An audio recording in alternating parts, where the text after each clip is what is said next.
So I'm here with Mathias, an old friend, and I just discovered, haven't seen him.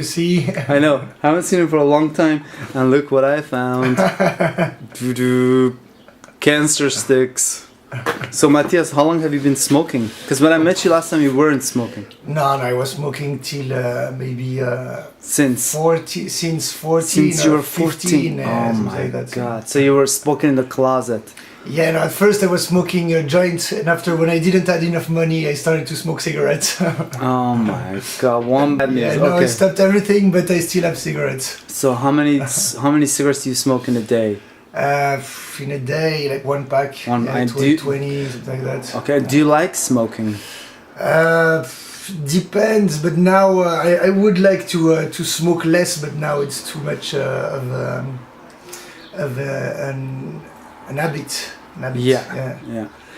So, in other words, you generally don't like it. That's why you want to do less of it. No, usually I like it, but I feel that I smoke too many. Like sometimes I know now that some have nonsense. You know, it's like after eating, one is good. You know, you have pleasure, but after it's maybe the difference is like the evening when you drink beer. After one beer, you just want a cigarette, and after you want a beer, and after you want a cigarette.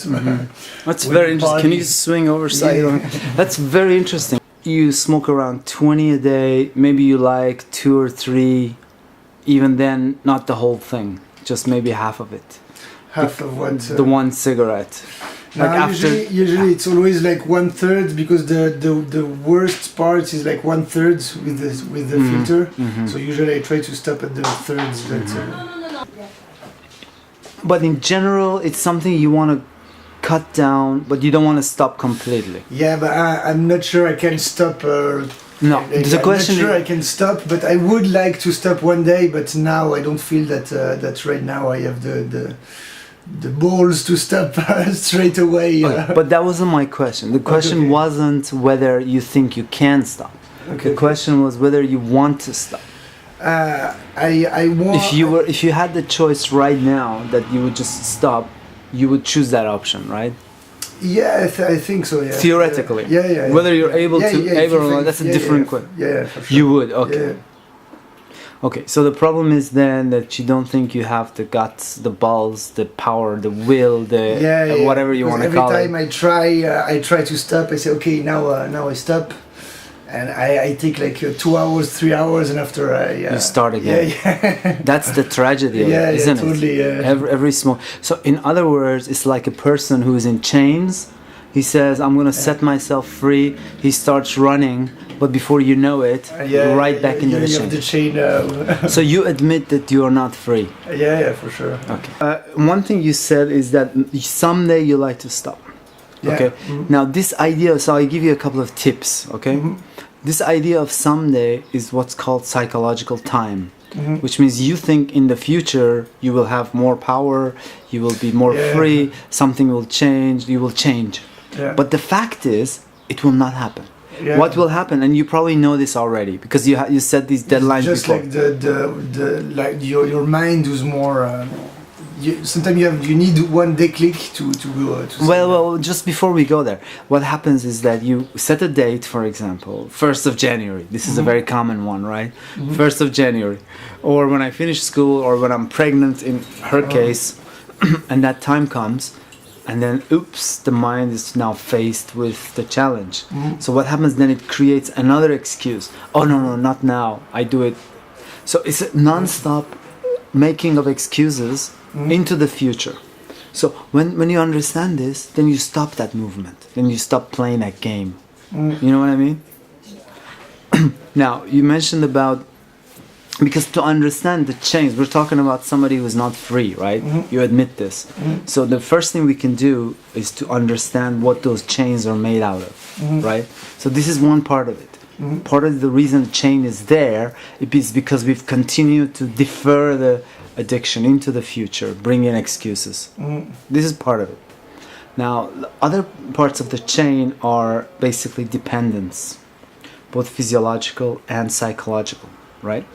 So from a psychological standpoint, you need to see how you depend on the smoking during the day. If you're emotionally not balanced, if you're happy, if you're sad. whatever, and just to see, just to learn without fighting it. And physiologically, you mentioned earlier, when you drink a coffee or when you drink a beer, you want a cigarette feels good after a meal.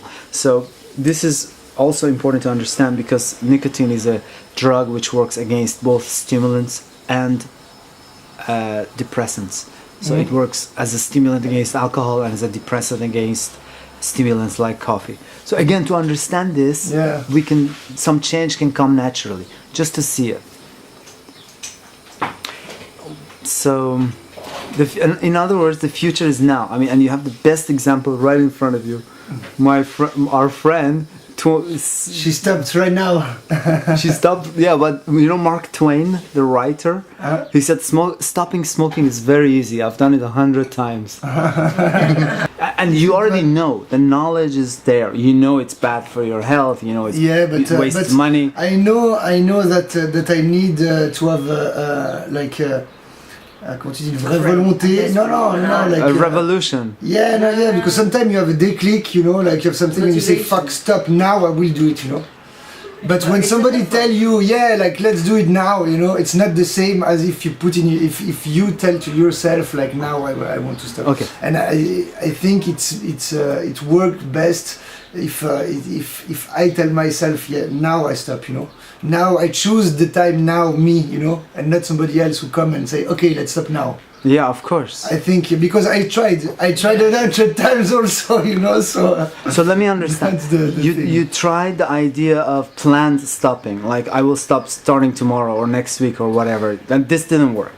Now you're saying you're waiting for that aha moment, that thing fall from the sky, suddenly one day I wake up and say, now I want to stop. Right, but that sounds to me just like a dream. It's an ideal. It's a non-fact. It's a non-reality. It's a wish, which may never happen, because what is the reality is the addiction, and all of these things could be just excuses to just defer the addiction. Is saying, leave me alone, you know. So it creates ideas like this. Like one day I wake up and I say, that's it. But where is that one day?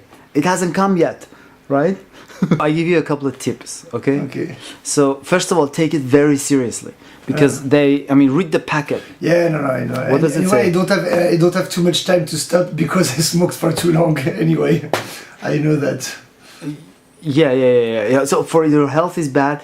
If for your teeth is bad, for you, it makes you stink. It brings bad luck.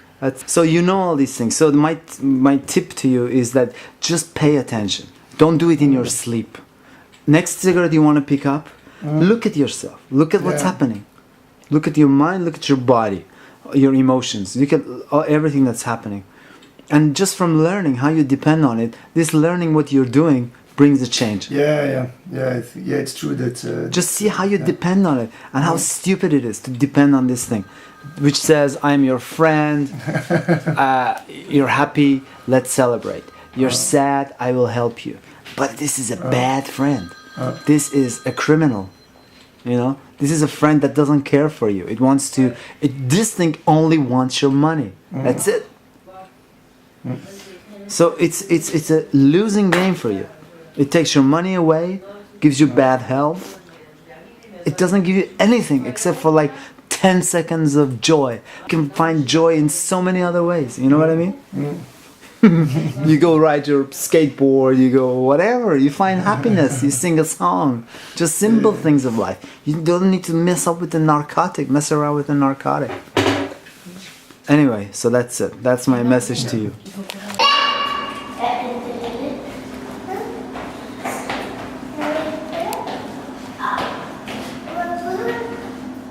Mommy.